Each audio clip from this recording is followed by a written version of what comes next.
সুপ্রিয় শিক্ষার্থী, আসসালামু আলাইকুম। আশা করি সকলেই ভালো আছো। তো এখন আমি আলোচনা করব অষ্টম শ্রেণীর বিজ্ঞান দ্বিতীয় অধ্যায় জীবের বৃদ্ধি ও বংশগতি। তো এটা হলো আমার 3 নাম্বার ক্লাস, জীবের বৃদ্ধি এবং বংশগতির। যদি আমার 1 নাম্বার এবং 2 নাম্বার ভিডিও দেখতে চাও তাহলে এই ভিডিওর ডেসক্রিপশন এবং পিন কমেন্টসের লিঙ্ক পেয়ে যাবে, সেখান থেকে তোমরা দেখে নিতে পারো। তো চলো শুরু করা যাক। পার্ট 2, মাইটোসিস কোষ বিভাজন পদ্ধতি। তো আমরা মাইটোসিস কোষ বিভাজন কাকে বলে সেটা কিন্তু আমরা 2 নম্বর ভিডিওতে দেখে আসছিলাম। আবার একটু দেখে নিই যে মাইটোসিস কোষ বিভাজনটা আসলে কি।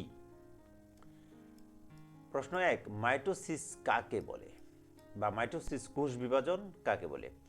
তো যে কোষ বিভাজন প্রক্রিয়ায় মাতৃকোষের নিউক্লিয়াস একবার বিভাজিত হয়ে, মাতৃকোষের নিউক্লিয়াসটা কিন্তু একবার বিভাজিত হয়, সমাকৃতির সমগুণ সম্পন্ন ও সমান সংখ্যক ক্রোমোজোম বিশিষ্ট দুটি অপত্য কোষ সৃষ্টি করে তাকে মাইটোসিস কোষ বিভাজন বলে।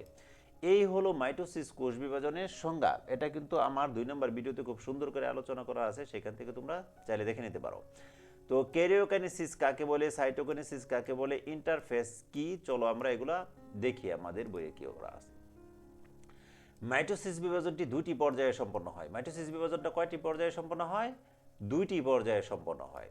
প্রথম পর্যায়টি হলো নিউক্লিয়াসের বিভাজন এবং দ্বিতীয় পর্যায়টি হলো সাইটোপ্লাজমের বিভাজন। তাহলে আমরা জানি কি একটা কোষের ভিতরে, এটাকে যদি আমরা একটা কোষ চিন্তা করি তাহলে এটুকু হলো একটা নিউক্লিয়াস আর নিউক্লিয়াসের বাহিরের অংশটুকু হলো সাইটোপ্লাজম।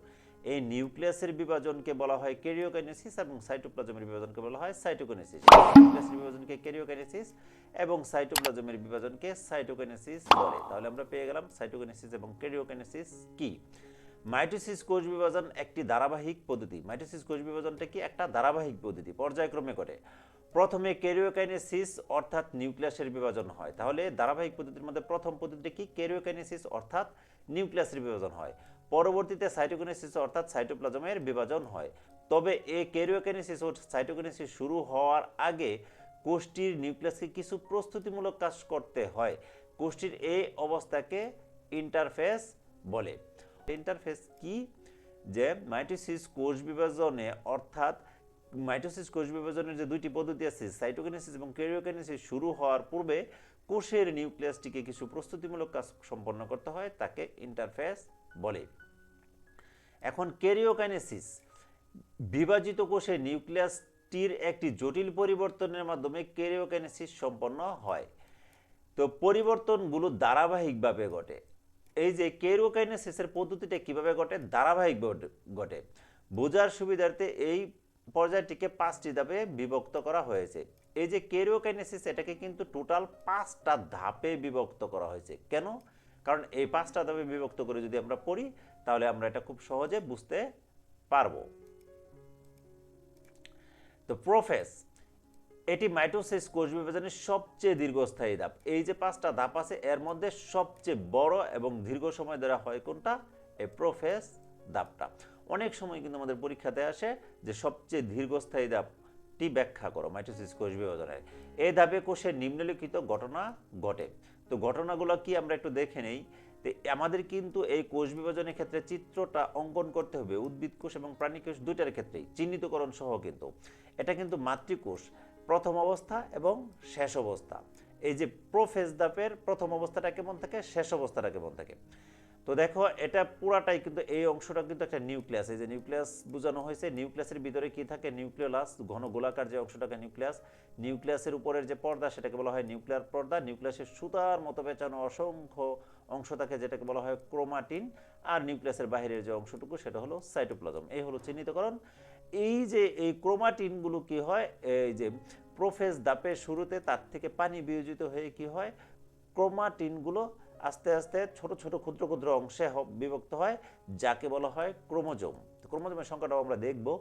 নিউক্লিয়ার পর্দা, নিউক্লিয়াসের উপরে যে পর্দাটা নিউক্লিয়ার পর্দা, এই ক্রোমাটিড, এই ক্রোমোজোমগুলো কি হয়, এটা তো একটা যদি ক্রোমোজোম চিন্তা করি, এই ক্রোমোজোমটা মাঝ বরাবর 2টা করে খণ্ডে বিভক্ত হয়। মানে প্রত্যেকটা ক্রোমোজোম এরকম 2টা খণ্ডে বিভক্ত হয়, প্রত্যেকটা খণ্ডকে বলা হয় এক একটা ক্রোমাটিড। আর এই ক্রোমাটিড 2টা যে বিন্দুতে সংযুক্ত থাকে সেটাকে বলা হয় কি? তো সেন্ট্রোমিয়ার। আর এখানে বিলুপ্ত প্রায় নিউক্লিয়াস আছে। ঠিক একই রকম ভাবে আমরা প্রাণী কোষের চিত্রটা অঙ্কন করে নেব। তো দেখি এখানে কি বলা আছে।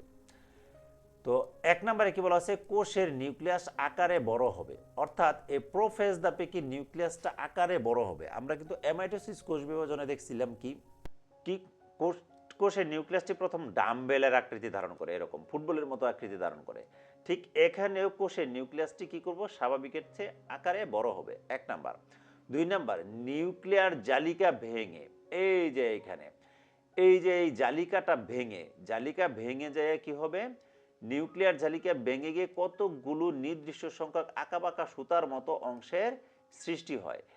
আমরা চিত্রটা যদি একটু ভালোভাবে খেয়াল করি, এখানে জালিকাটা ভেঙে যায়, এই যে আঁকাবাঁকা সুতার মতো অংশের সৃষ্টি হয়েছে, এই যে সুতার মতো অংশের সৃষ্টি হয়, এগুলোকে বলে ক্রোমোজোম। তাহলে ক্রোমোজোম কাকে বলে আমরা পেয়ে গেলাম যে নিউক্লিয়ার জালিকা ভেঙে গিয়ে কতগুলো নির্দিষ্ট সংখ্যক আঁকাবাঁকা সুতার মতো অংশের সৃষ্টি হয়, যাকে ক্রোমোজোম বলে। তাহলে কি মাইটোসিস কোষ বিভাজনের প্রোফেজ ধাপে নিউক্লিয়ার জালিকা ভেঙে গিয়ে কতগুলো নির্দিষ্ট সংখ্যক আঁকাবাঁকা সুতার মতো অংশের সৃষ্টি হয়, যাকে ক্রোমোজোম বলে। ক্রোমোজোমের সংখ্যাটা ভেবে দিলেও চলবে।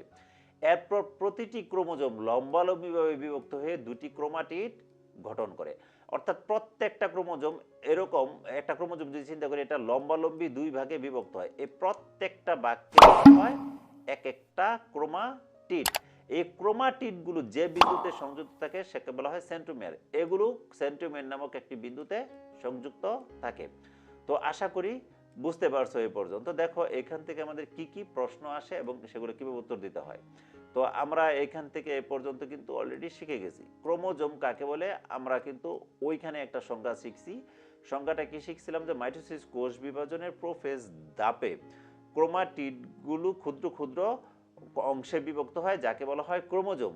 আর এখানে ক্রোমোজোম হলো একটি দীর্ঘ ডিএনএ অণু, যাতে একটি জীবের জিনগত উপাদানের একটি অংশ বা সমস্ত অংশ বিদ্যমান থাকে। আমরা জিন অংশটুকু পড়লে এই সংখ্যাটা একটু ভালো করে বুঝতে পারবো।